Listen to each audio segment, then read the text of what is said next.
Derrière les fenêtres de cette maison, comme dans presque toutes les maisons du pays ce samedi, on est devant son poste de télévision pour supporter l'équipe de France.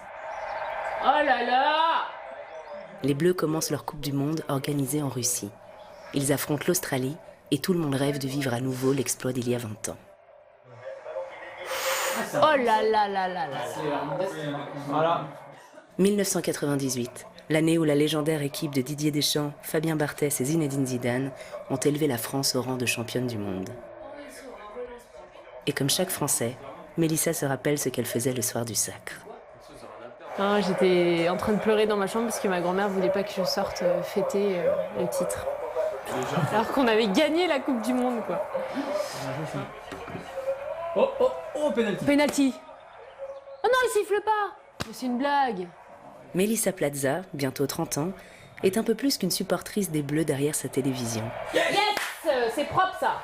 Mélissa, elle aussi, a porté le maillot de l'équipe de France de football, l'équipe féminine des Bleus. Mais aujourd'hui, elle profite du spectacle. Voilà, bah bien fait. Ça va venir, ça se rapproche. Ouais, là je suis pas vraiment, quand je regarde ces matchs-là, je suis pas vraiment dans l'analyse. Alors que je le suis peut-être plus si je regarde l'équipe de France féminine. Voilà. Ce samedi, Mélissa est réjouie mais inquiète. La France s'est difficilement imposée face aux Australiens. À l'heure où le pays entier a le regard braqué vers la Russie, tandis que nous vibrons tous derrière Antoine Griezmann, Hugo Lloris et Paul Pogba, c'est l'histoire d'une autre championne de foot que nous allons vous raconter.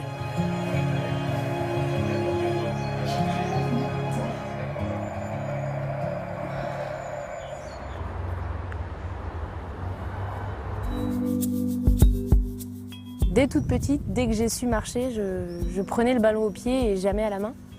Et ça m'est resté, et puis c'est très vite devenu un plaisir pour moi que de toucher le ballon. Et c'est devenu une passion jusqu'à devenir vraiment le rêve d'une vie, celui de devenir un jour footballeuse professionnelle, donc de faire de cette passion un métier. Cette petite fille, passionnée du ballon rond, est devenue une championne. Aujourd'hui, elle se bat pour défendre la place de ses consoeurs dans un sport encore marqué par les inégalités entre les hommes et les femmes. J'ai vécu à travers le foot, mais des choses qu'à l'échelle d'une vie normale, on ne pourrait jamais vivre. Et je sais aujourd'hui que les plus belles émotions, les plus beaux jours de ma vie, je les ai eus dans le foot.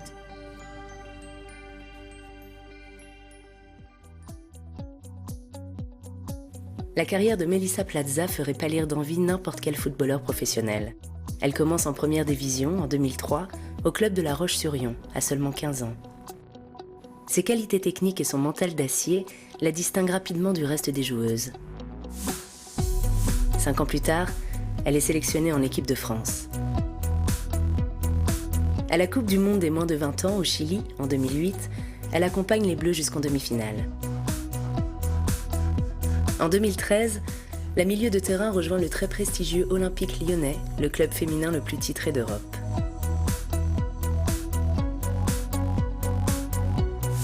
Aujourd'hui, Mélissa Plaza vit à Rennes.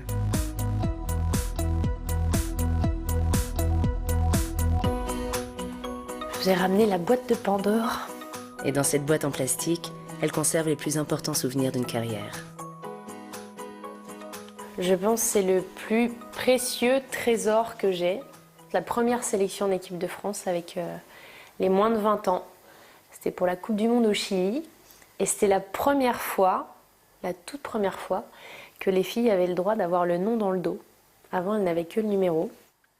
Au-delà de la Coupe du Monde, c'est surtout le fait d'entrer en équipe de France. En fait, c'est l'aboutissement, c'est la consécration de tous nos rêves d'enfants. C'est-à-dire que ce maillot, ce coq-là, je rêvais de le porter depuis que je suis toute petite, quoi. Et c'est très chargé en émotions, en fait, ce maillot. Ouais. Maillot, photos, médailles, autant d'objets qui rappellent à Mélissa Plaza ces moments de bonheur intense. C'était la première année, ça. Voilà, donc je pense que Lara Dickenman avait dû faire une grosse blague comme à son habitude.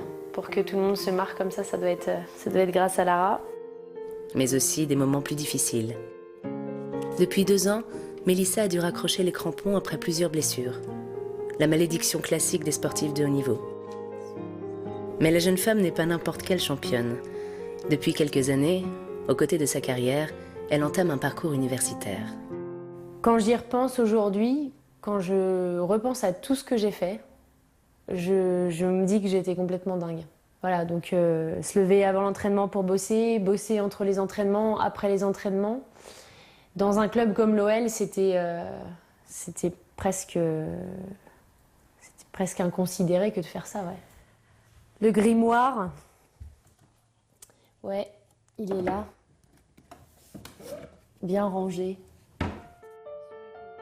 Ce pavé de 400 pages est le fruit de 3 années de dur labeur. En 2013, Melissa Plaza entreprend l'écriture d'une thèse en psychologie sociale. Son sujet ? Les stéréotypes sexués en contexte sportif. En mots plus simples, la jeune femme étudie d'un point de vue scientifique son expérience du sexisme dans le milieu du football. Putain, qu'est-ce que j'en ai chié! En 2016, Melissa Plaza achève sa thèse au moment même où elle se voit contrainte de mettre un terme à sa carrière de footballeuse. Elle devient par la même occasion la première footballeuse professionnelle, hommes et femmes confondus, à être titulaire d'un doctorat en France.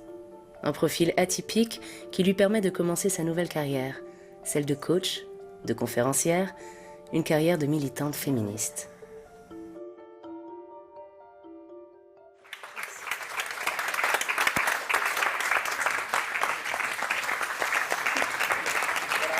Merci beaucoup. Ce soir, Melissa endosse son costume de conférencière. Bonsoir à tous et à toutes. Je suis ravie d'être en si petit comité. Elle intervient devant un public de professionnels du sport, d'entraîneurs et d'élus bretons. L'objectif de Melissa, changer les mentalités et faire prendre conscience d'une réalité. Dans le foot, peut-être plus qu'ailleurs, les différences de traitement entre les hommes et les femmes sont criantes. D'ailleurs, en regardant aujourd'hui derrière moi, je me demande toujours ce qui a été le plus dur.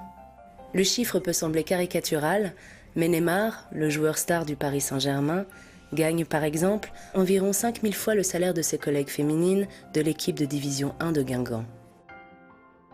On connaît tous ici le salaire de Neymar, voilà, il n'y a pas de mystère, mais personne ne sait ce que gagne une fille de l'EAG qui joue en D1 féminine. On n'allait pas se satisfaire, nous, footballeuses professionnelles, d'un terrain sans éclairage, d'équipements en coupe homme et taille XXL, de douches froides dans des vestiaires de 9 mètres carrés, de voyages interminables dans des bus scolaires, ou encore d'à peine un demi-SMIC pour un travail à temps plein. Et les conditions de travail ou les salaires ne sont pas les seules raisons de se révolter, comme l'ont montré plusieurs scandales à la suite de l'affaire Weinstein. Le monde du sport est loin d'être épargné par le sexisme. Et pour le démontrer, Melissa peut simplement témoigner de son expérience. Dans ce monde-là, j'ai fait ma première rencontre avec le sexisme ordinaire. C'était un peu de façon fortuite. On m'avait sollicité avec 3 autres joueuses du Montpellier Hérault, puisque je jouais à Montpellier, pour faire une campagne de pub. Et puis on a posé pour ces photos de façon un peu suggestive, je l'avoue, et sur le moment, je me suis dit, bon, c'est étrange quand même, mais je l'ai fait quand même, quoi. Et c'est surtout sans savoir ce qui allait être apposé, en fait, sur la carte postale. Attention, ces images peuvent choquer. Et surtout, donc samedi soir, marqué à la culotte, c'est le moins qu'on puisse dire, je me suis retrouvée affichée dans tous les abribus de la ville de Montpellier, en 4x3. Je me suis retrouvée affichée dans la cafétéria de la fac où j'ai fait ma thèse sur les stéréotypes de genre en contexte sportif. L'humiliation suprême, quoi.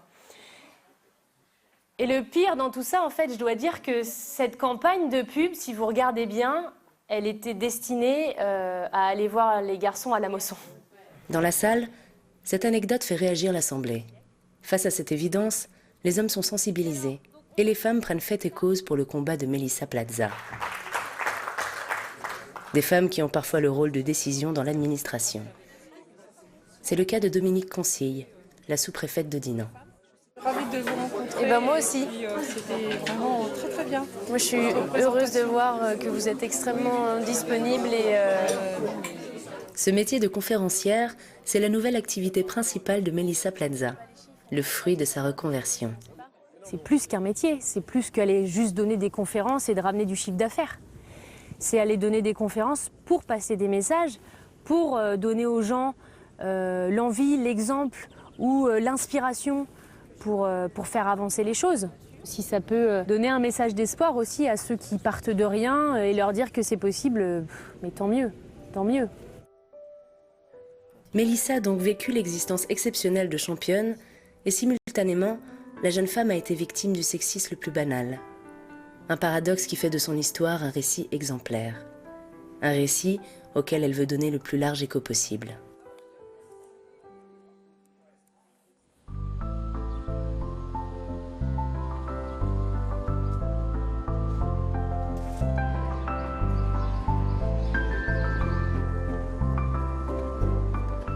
Régulièrement, Mélissa Plaza prend le TGV, direction la gare Montparnasse à Paris.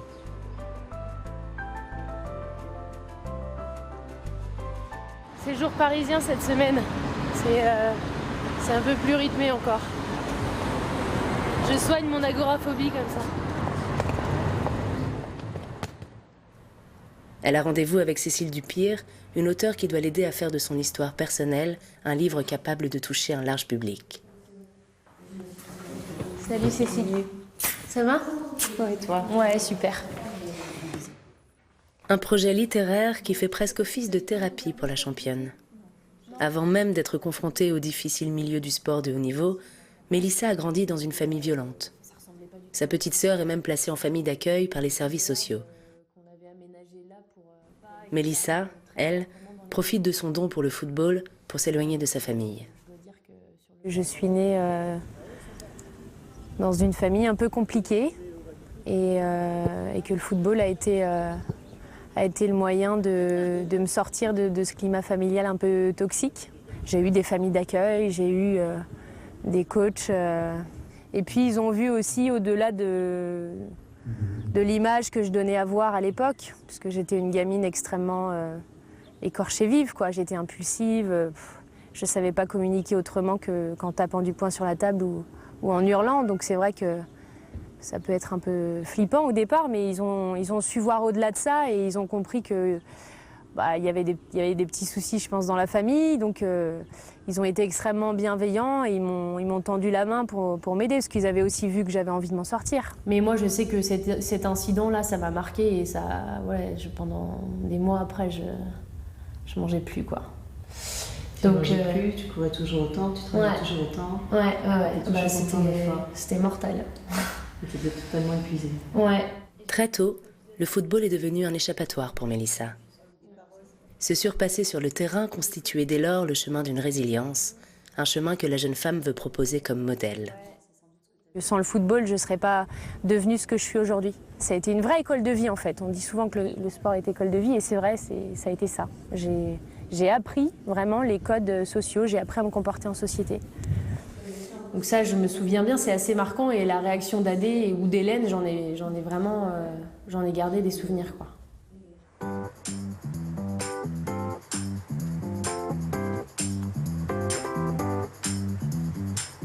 Samedi 9 juin, ce jour-là justement, Mélissa revient dans le club qui lui a permis à 15 ans d'échapper à sa famille. Le club de l'étoile sportive ornésienne football de La Roche-sur-Yon en Vendée.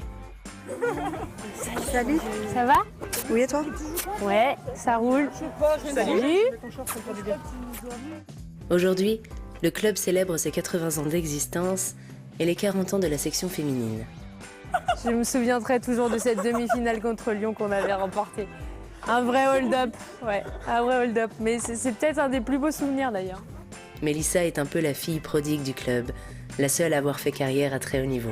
Ça s'annonce bien. Alors son arrivée dans le vestiaire est très attendue.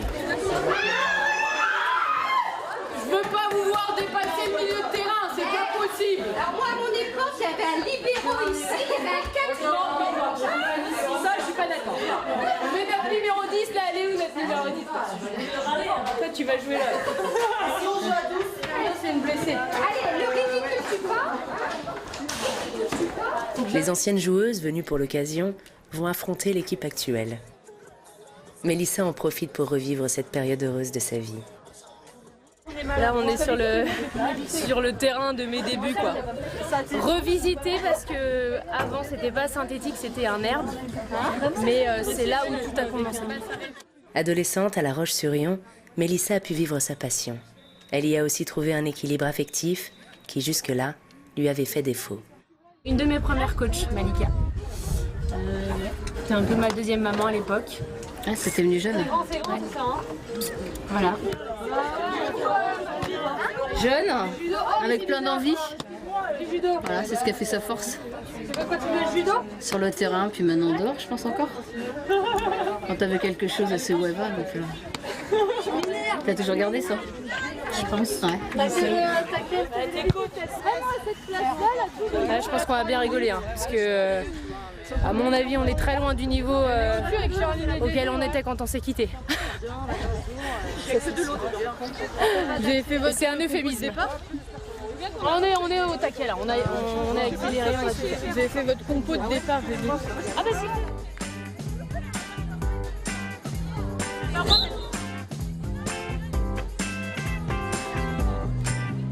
Allez, allez, allez, allez! Allez! T'as l'heure dû lui mettre là.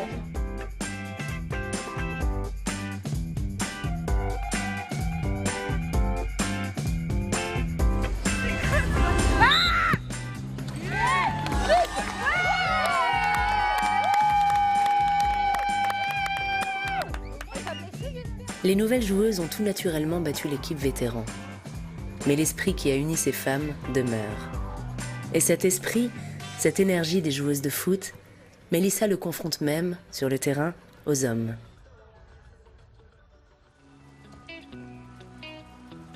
Régulièrement, elle fait une drôle de surprise à des footballeurs amateurs. Mélissa se rend dans ce complexe sportif où l'on pratique le foot en salle. Ouais, ça fait. Bonjour. Mélissa. Enchantée.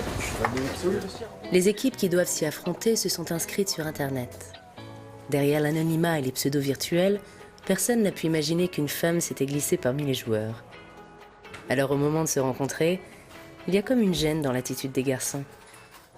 J'ai toujours été la seule fille à l'école qui jouait au foot avec les garçons. On est très vite devenus insultants en me traitant de garçon manqué. C'est vrai qu'au début, je prenais ça comme un compliment, mais aujourd'hui, je sais ce que ça signifie et je leur réponds toujours qu'au contraire, j'étais une petite fille très réussie puisque je faisais ce que j'avais envie de faire.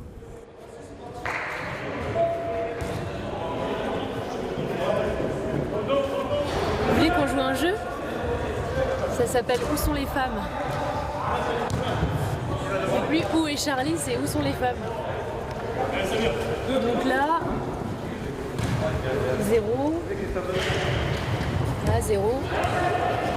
Là, 0. On a vite joué, hein.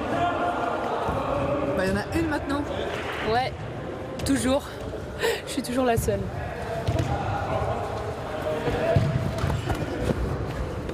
Quand l'ancienne internationale des Bleus rentre sur le terrain, les garçons ne s'en doutent pas, mais ils font face à une adversaire de taille.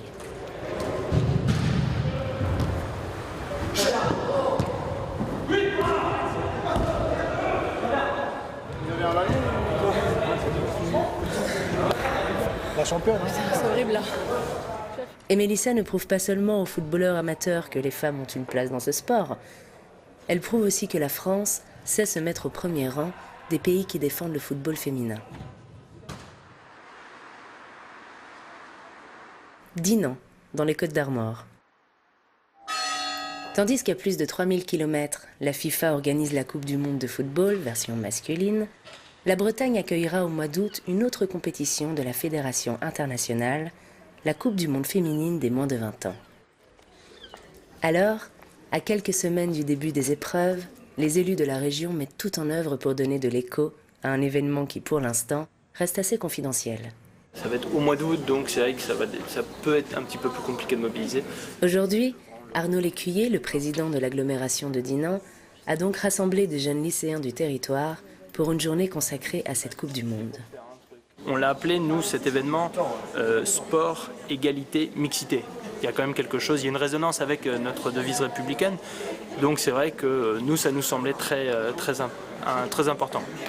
Parce que l'égalité, c'est l'égalité qu'on a rapport entre les êtres humains, mais la mixité, c'est aussi arriver à faire ensemble. Arriver à faire ensemble, et notamment là, c'est l'occasion de la journée de parler notamment à travers du sport. Voilà, c'est pas les filles d'un côté, les garçons de l'autre, ça peut être aussi ensemble, sur de la pratique, y compris de la pratique voilà, en collectif. Donc c'est vrai que pour nous, c'est quelque chose d'important. Melissa Plaza était évidemment de la partie pour défendre des valeurs dont elle est la porte-étendard naturelle à l'occasion d'une compétition lors de laquelle elle s'est justement illustrée, voilà 10 ans. On démarre, moi, si tout le monde, ça vous dérange pas s'il y a du passage quand vous parlez? Vous avez l'habitude? Oui, oui, oui. Alors, en s'adressant à ce jeune public, elle commence par leur transmettre le flambeau de son combat. Alors quoi de mieux que de réfléchir avec la jeune génération que vous représentez si bien? Après tout, c'est vous qui, demain, serez les fers de lance d'un monde plus égalitaire. C'est vous qui, demain, transmettrez à votre tour à la génération suivante ces valeurs d'égalité. Afin de faire prendre conscience aux jeunes des inégalités, Melissa a organisé un jeu. Elle leur a donné un thème à débattre. Faut-il lutter pour l'égalité homme-femme? D'un côté, certains doivent trouver des arguments pour, et les autres doivent contre-argumenter. Et du coup, ils vont souvent te donner des barbilles, pas des trucs pour que tu fasses... personnellement, mes parents, ils sont très ouverts. J'ai connu... C'est bien, oui. Jouer souvent les jeux de garçons et tout, et d'ailleurs... Oui. Oui, bah oui. Et souvent, tu regardes, tu vois, tu parles de garçons manqués. Bah oui, donc ça s'appelle un stéréotype quand même. Assez vite, les jeunes femmes de l'Assemblée en viennent à formuler les injustices dont elles se sentent elles-mêmes les victimes. Mon frère, il avait le droit de sortir et moi quand je demandais à mes parents est-ce que je peux sortir, ils me disaient non, moi je demandais pourquoi. Et ils me disaient parce que c'est un garçon, il va être plus fort. C'est ce que mes parents me disaient quand moi je voulais sortir. En soirée et tout ça, ils disaient mais à mon âge ils pouvaient déjà sortir en soirée, mais pourquoi moi je peux pas sortir? Et c'était l'argument qu'ils m'utilisaient, c'est un garçon. Et depuis toute petite j'ai entendu ça et j'ai grandi avec ça aussi. Mais après le débat, c'est auprès des jeunes hommes que Melissa veut mesurer le changement des mentalités. Ça vous a plu alors? Oui. Ouais, c'était bien, vous avez appris des choses, vous avez... Ouais. Ah oui, c'est souvent. Et vous... On a pu discuter un peu de ce qu'on pensait. Bah, c'est bien aussi que vous partagiez votre avis avec du coup les jeunes filles qui vous entouraient. Bon bah comme ça vous serez force d'argument pour aller parler à vos copains maintenant. Je compte sur vous les gars pour passer les messages. Hein. Okay. Ça c'est cadré aussi. Après la théorie, Melissa a rassemblé les jeunes footballeurs des équipes juniors, des garçons comme des filles. Un exercice pratique de mixité sur la pelouse du terrain de foot. C'est un problème de jouer entre garçons et filles? Non, mais c'est surtout que souvent les garçons ils sont plus forts que nous, alors que eux en résultat ils sont pas très bons, alors que nous on est en futsal, on est championne régionale, championne départementale, en star championne départementale et 3e en région. Après sa très sérieuse tenue de conférencière, Melissa a revêtu un costume qui lui semble plus naturel. Je me suis dit qu'il y en avait assez, des costards cravates. Donc là, on est quand même plus à l'aise en basket. Bon, bah, ce qui serait bien, c'est que tu mettes des bons ballons quand même. Parce que si en plus tu me mets des mauvais ballons, on n'est pas rendu. Avance. Bah attends, mets des ballons dans les pieds toi. Tu fais vraiment pas d'effort. Moi je suis vieille maintenant, je dois plus bouger. Ces très jeunes footballeurs se préparent à jouer. Il va falloir constituer les équipes mixtes. Et on ne peut pas dire que l'exercice réjouisse les juniors de Bretagne. Les garçons et les filles se tiennent à bonne distance. Ouais, c'est quoi le trou là? Qu'est-ce qui se passe? Puis très vite on va mélanger les équipes. Voilà. A priori elles ne mordent pas. Enfin jusqu'à preuve du contraire. Dans ce sport qui a été créé par les hommes et pour les hommes, elles ont tout à fait leur place. Pour moi, c'est un vecteur d'émancipation, c'est certain. Pour qu'elles prennent conscience de leur force, qu'elles peuvent réussir, y compris dans des domaines qu'on dit masculins. Vous faites pas partie du lot, les filles? Obligation de 3 filles par équipe. L'entraînement mixte commence. Très vite, ballon au pied, les appréhensions disparaissent. Vive au crochet et bonne passe derrière. T'as de la chance que je défends pas parce que je t'aurais mis un stop. Ouais, bien joué. Ouais, bien négocié, super. Super. Hop, prends le temps de remettre. Voilà, super. Qu'est-ce que ça t'apporte de faire ça, Mélissa? Oh, une joie immense. De voir les petites et les petits jouer ensemble, c'est trop cool. Le dernier message, et c'est aussi peut-être le plus important, c'est pour toutes ces personnes, toutes ces femmes qui ne s'autorisent pas, qui ne s'autorisent pas à sortir des cases, qui ne s'autorisent pas à faire tel ou tel métier, ou tel sport, ou telle chose, parce que la société leur a appris que c'était pas trop pour elles. Ça, j'ai plus envie que les femmes se mettent de frein. Et d'ailleurs, j'ai plus envie que personne se mette de frein, quoi. J'ai pas non plus envie que des hommes ne s'autorisent pas à s'occuper des enfants, à être père au foyer, par exemple. J'ai envie qu'on soit dans une société réellement libre, quoi. Ce soit pas juste une devise comme ça qu'on a inventée pour faire bien et qui orne tous nos bâtiments partout, mais qui ne veut strictement rien dire dans les faits, puisque personne n'est vraiment libre et que personne n'est vraiment égal ou égaux. Donc moi, j'ai envie que demain, on puisse, quel que soit son sexe, son orientation sexuelle, son origine, son âge, sa religion, peu importe, qu'on puisse s'autoriser tout, en fait. Tandis que les stars du ballon rond défendent les couleurs de la France en Russie, Melissa Plaza montre un visage différent du football. La championne, docteur en psychologie, a fait du sport le plus populaire du monde l'enjeu d'une lutte pour l'égalité, le terrain inattendu de son combat féministe.